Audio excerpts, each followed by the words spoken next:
mais. Atenção, emissoras componentes da Rede Globo para a contagem de 8 segundos. Fiat, o carro mais econômico do país.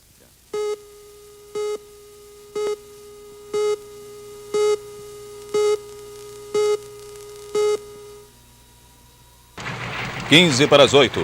O governo começa a tomar as primeiras providências contra a seca do Nordeste. A Colômbia, na véspera da visita do presidente Figueiredo. Greve dos funcionários públicos para a Inglaterra. Em São Paulo, incêndio em prédio de 20 andares assusta, mas não faz nenhuma vítima. Daqui a pouco no Jornal Nacional.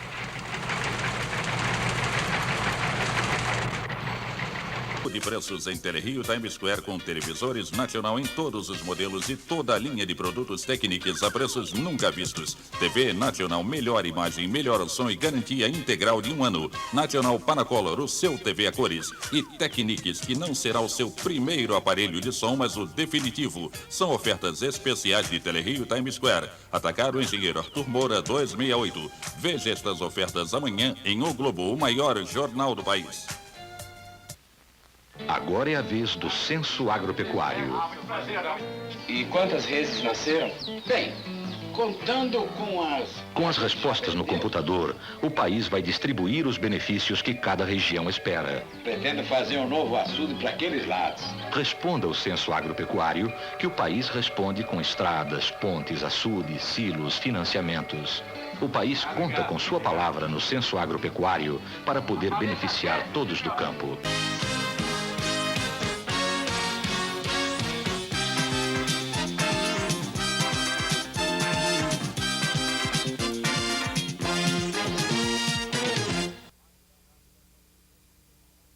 Mais cidades invadidas por flagelados hoje no Ceará. Centenas de famílias entraram nas cidades de Pentecoste, Redenção, Piquet Carneiro, Acopiara, Assaré, Campos Sales e Crato.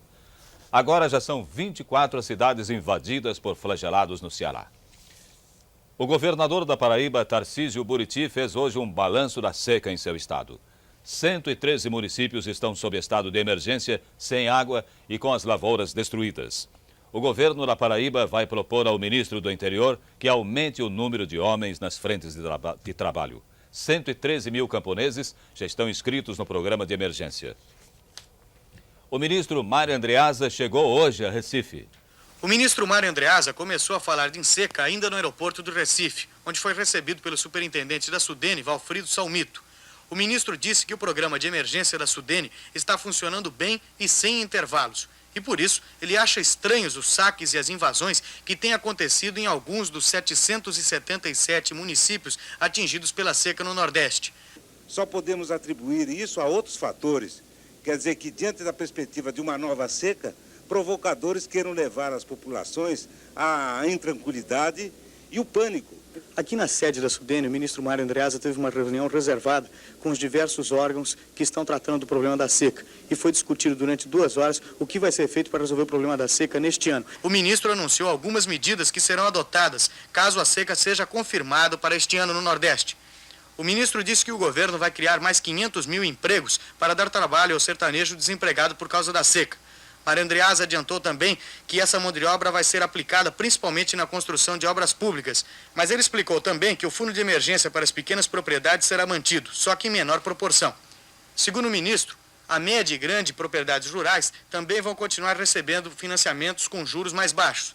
A partir de amanhã, o ministro Mário Andreasa vai visitar os estados mais atingidos pela seca aqui no Nordeste: Pernambuco, Ceará, Rio Grande do Norte, Piauí, Bahia e Paraíba. No dia 25, ele faz uma reunião na sede do Ministério em Brasília para definir o que o governo vai fazer para ajudar os flagelados da seca deste ano. Está em Brasília um dos mais importantes assessores econômicos do governo Reagan, o ex-secretário do Tesouro William Simon.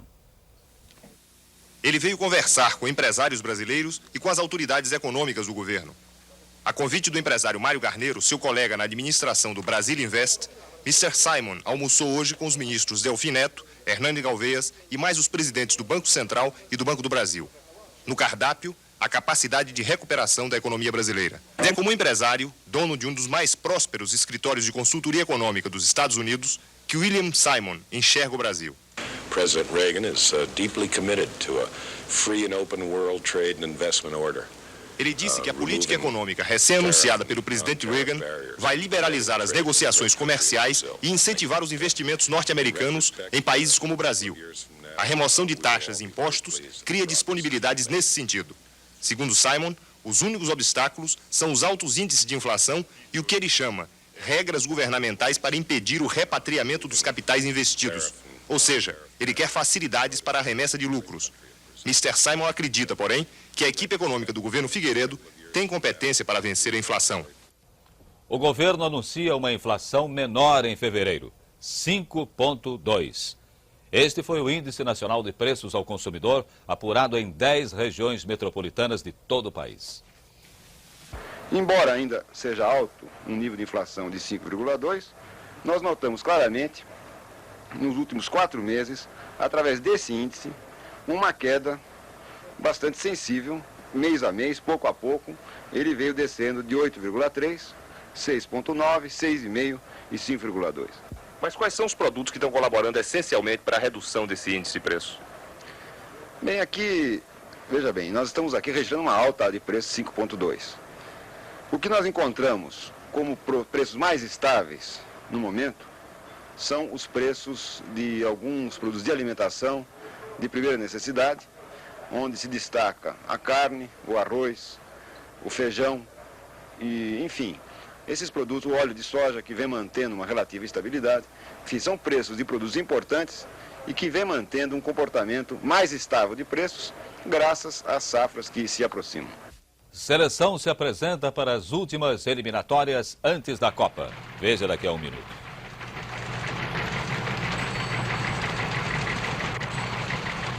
Para repor as energias e dar aos filhotes um crescimento sadio, chegou Papita, o primeiro alimento completo com todos os nutrientes que os cachorrinhos precisam no seu primeiro ano de vida. Papita tem um formato ideal e umedecido. Fica muito fofinho e muito saboroso. Durante o primeiro ano, dê Papita todo dia. O filhote fica forte pra cachorro. A chave da faculdade está nas bancas. É o novo curso Abril Vestibular. Ele é fácil de entender e você estuda onde e quando quiser. E no número 1, a gente ganha uma carteira de estudante. Depois ganha exames simulados, fichas resumo, pôsteres didáticos e até uma bolsa de estudos de 50 mil cruzeiros para cursar a faculdade. Novo curso Abril Vestibular. A chave da faculdade já está nas bancas.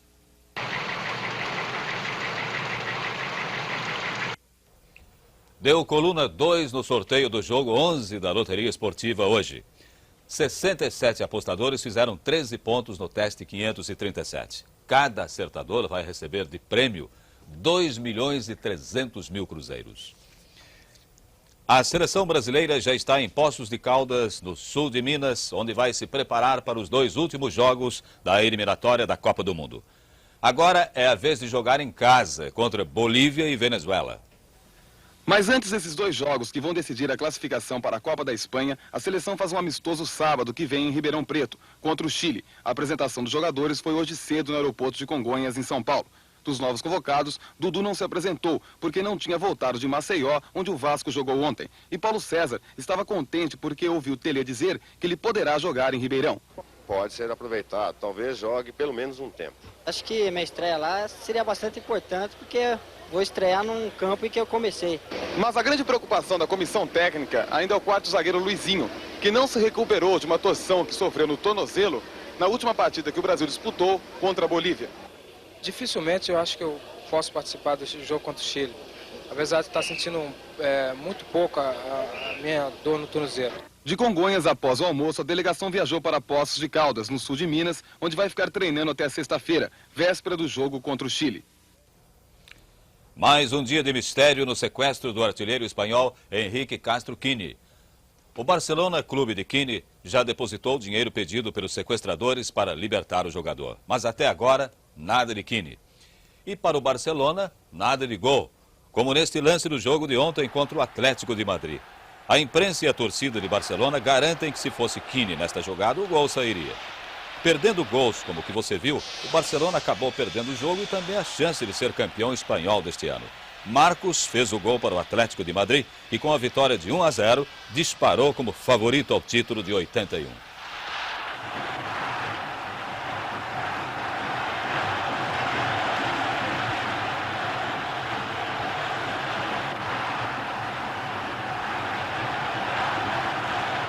O Brasil recebe amanhã um grupo de 35 cubanos que estavam no Peru.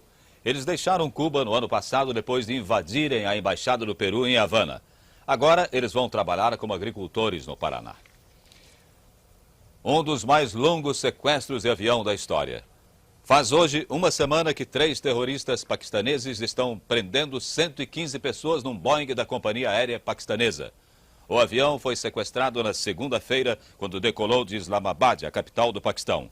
Os sequestradores levaram um Boeing para Cabul, a capital do Afeganistão. Lá em Cabul, eles soltaram 29 reféns, só mulheres e crianças. Na sexta-feira, ainda em Cabul, um refém foi morto.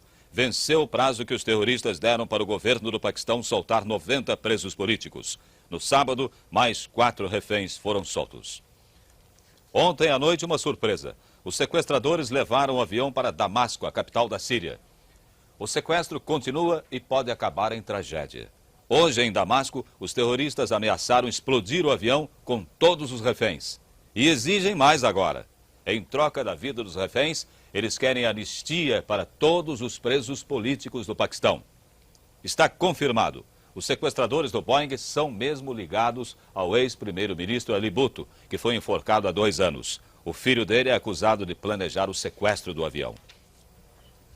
Pode passar de 50 o número de mortos no acidente de trem perto de Buenos Aires. Até agora, os bombeiros lutam para retirar os corpos presos nas ferragens dos vagões. O desastre foi ontem de madrugada. Um trem que saiu de Mar del Plata lotado de turistas bateu nos vagões de um cargueiro que tinha descarrilado pouco antes. 3 vagões de passageiros foram destruídos. 120 pessoas ficaram feridas. O maquinista do cargueiro perdeu as 2 pernas. Na companhia ferroviária argentina, a angústia para se conseguir a lista das vítimas que está aumentando. Um passageiro ferido contou como foi o desastre. Disse que ainda não conseguiu encontrar o menino que viajava com ele. Chegam a El Salvador mais armas e assessores militares americanos mandados pelo presidente Reagan. O presidente da junta de governo, Napoleão Duarte, foi receber os assessores e voou num helicóptero. A igreja de El Salvador denunciou hoje que soldados americanos participaram de combates contra os guerrilheiros salvadorenhos nas últimas semanas. 2 navios de guerra dos Estados Unidos começaram hoje uma viagem pela América Central, numa demonstração de força do governo americano diante da guerra civil de El Salvador. Os funcionários públicos pararam hoje a Inglaterra.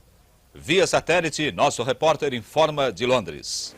O terminal internacional do aeroporto de Heathrow, em Londres, está assim hoje, completamente deserto. Heathrow é o aeroporto mais movimentado da Europa normalmente, mas hoje todos os voos foram cancelados por causa da greve.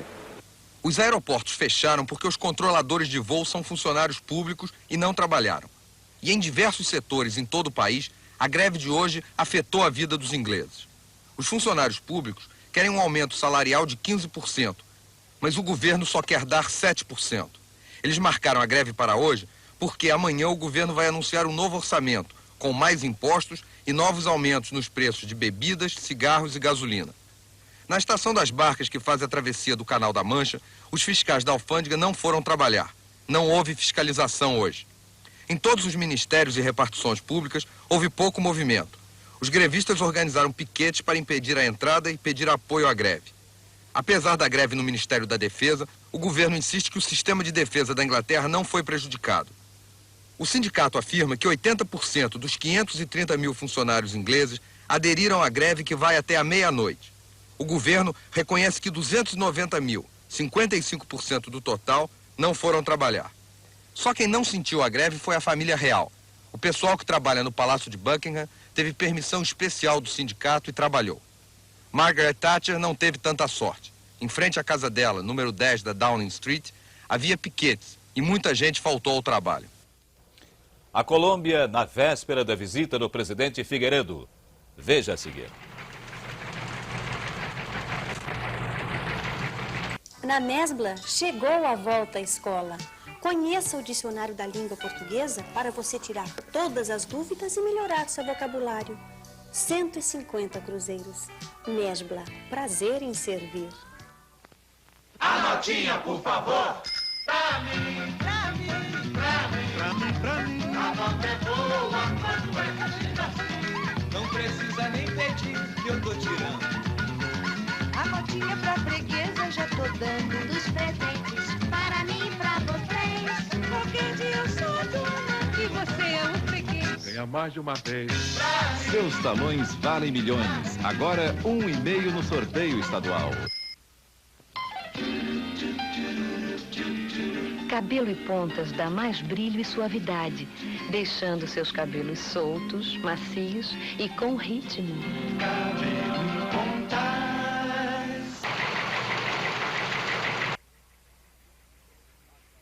O presidente Figueiredo embarca amanhã para uma visita de 3 dias à Colômbia.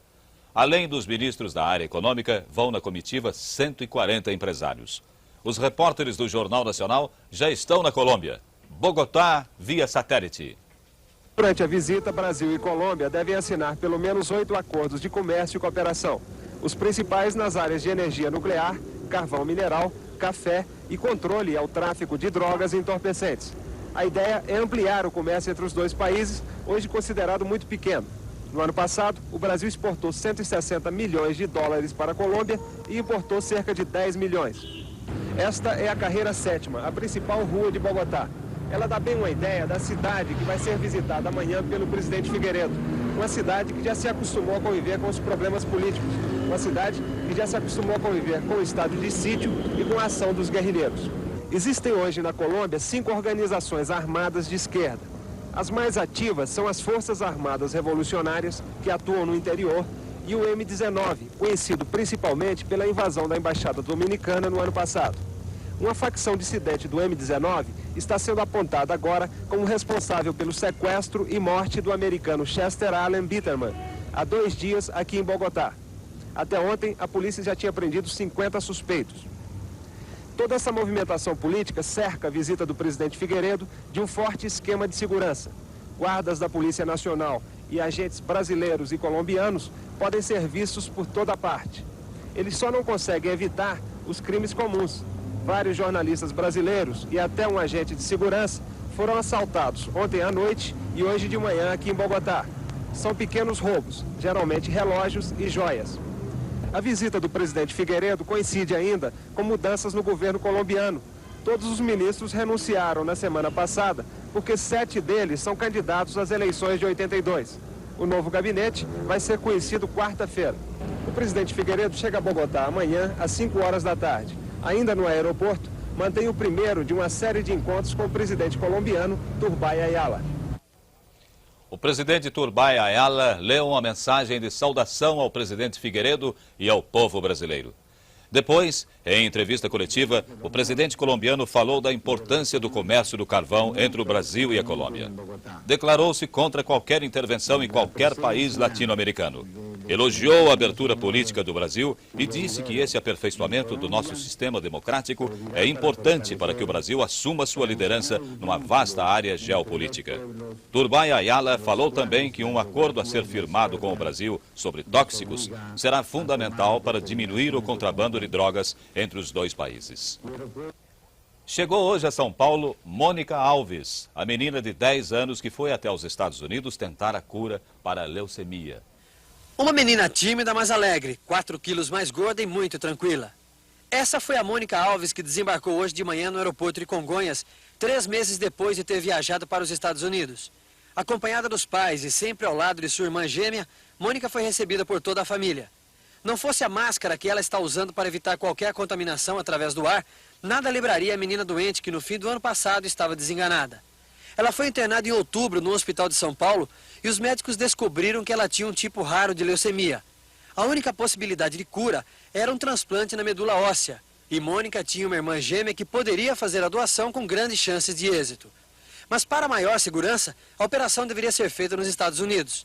A família lutou muito e conseguiu recursos para ir até Seattle, onde está o hospital mais bem equipado em todo o mundo para esse tipo de operação. E hoje, 3 meses depois, Mônica voltou para casa, agora quase curada. Ela pode patinar, por exemplo, se quiser, ela pode fazer exercício físico. Ela não pode estar em ambiente fechado com gente, sabe? Está recuperada, está em fase de adaptação à vida nova, é outra história. Vida nova. Em Guarulhos, São Paulo, foi enterrada hoje a menina Rita de Cássia. Ela morreu eletrocutada ontem na cerca de arame que existe em volta da chácara do japonês Nobuo Endo, em Guarulhos. Depois da morte de Rita de Cássia, 1.500 pessoas invadiram a chácara, saquearam e queimaram tudo.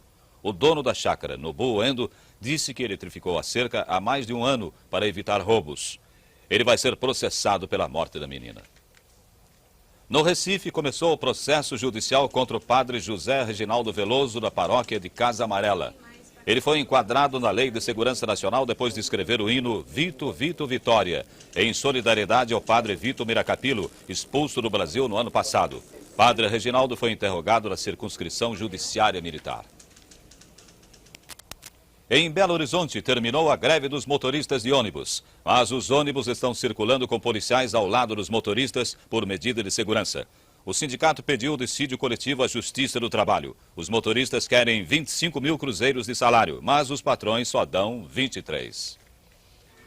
400 carreteiros de São Bernardo do Campo, São Paulo, fizeram a passeata de caminhões pela cidade. Eles protestaram contra a Superintendência de Marinha Mercante, que autorizou uma empresa a transportar automóveis através de navios. Pânico no centro de São Paulo hoje. No fim da tarde, um incêndio num edifício de 22 andares foi rapidamente dominado pelos bombeiros. Mas a cidade viveu de novo o medo de uma grande tragédia. O edifício Brasilar fica no Vale do Anhangabaú, exatamente em frente ao edifício Joelma, incendiado há 7 anos. O fogo começou no 6º andar em salas vazias e acabou atingindo também o 7º e 8º andares. Havia muita gente dentro do prédio na hora em que o fogo começou. Além dos escritórios, o edifício tem um bloco residencial. As pessoas do alto arrebentavam vidraças e pediam socorro como podiam. Muitos conseguiram sair, mas os que estavam acima do 8º andar foram barrados pela fumaça. O primeiro socorro começou antes mesmo da chegada dos bombeiros. Até um guindaste do metrô foi usado para retirar algumas pessoas. Saíram no guincho do metrô? É. E muita gente não conseguiu esperar pelo socorro. O recurso usado foi pular para o parapeito de um prédio vizinho. Vocês passaram pelo parapeito? Passamos. Que andar vocês estavam? 20º. Ai, é um desespero, moço. O senhor não sabe o que é. Como é que a senhora saiu? No meio da gente. Nós pulamos de um prédio para o outro.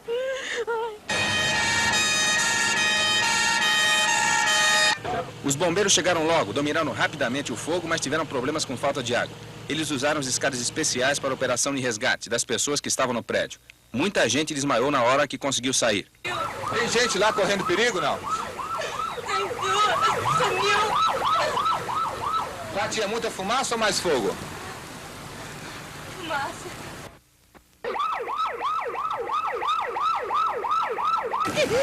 Foi ele! Essa coisa maravilhosa que nos salvou. Eu mandei bilhete para eles, de lá de cima. E vejam só, o bilhete que uma dessas pessoas que viveram esse drama hoje à tarde aqui no centro da cidade escreveu e jogou lá de cima. Estamos calmos, esperando primeiro a ajuda de Deus e dos bombeiros. Estamos sem água no prédio, tudo fechado para a fumaça não entrar. 13º, conjunto 13F. Estamos com sede. E agora, ao vivo do Viaduto do Chá, em São Paulo, o repórter Carlos Tramontina mostra como está a situação nesse momento. Nesse momento, os bombeiros estão aqui no Vale do Anhangabaú, bem no centro da cidade, fazendo o trabalho de rescaldo nos 3 andares do edifício Brasilar que pegaram fogo agora no final da tarde. Muita gente ainda está por aqui acompanhando esse trabalho dos bombeiros, mas o trânsito agora já é normal. Segundo informações que chegaram da prefeitura agora há pouco, a ala residencial do edifício que pegou fogo não tem laudo técnico de combate a incêndio. Já na ala comercial, o laudo apresentado não foi aceito. Ainda segundo a prefeitura, os responsáveis por esse edifício foram intimados a executar as obras necessárias em novembro do ano passado, mas até agora não fizeram nada.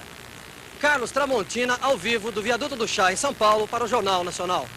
O Corpo de Bombeiros de São Paulo informou agora há pouco que não houve mortes. Apenas 11 pessoas com ferimentos leves, a maioria por intoxicação. Boa noite.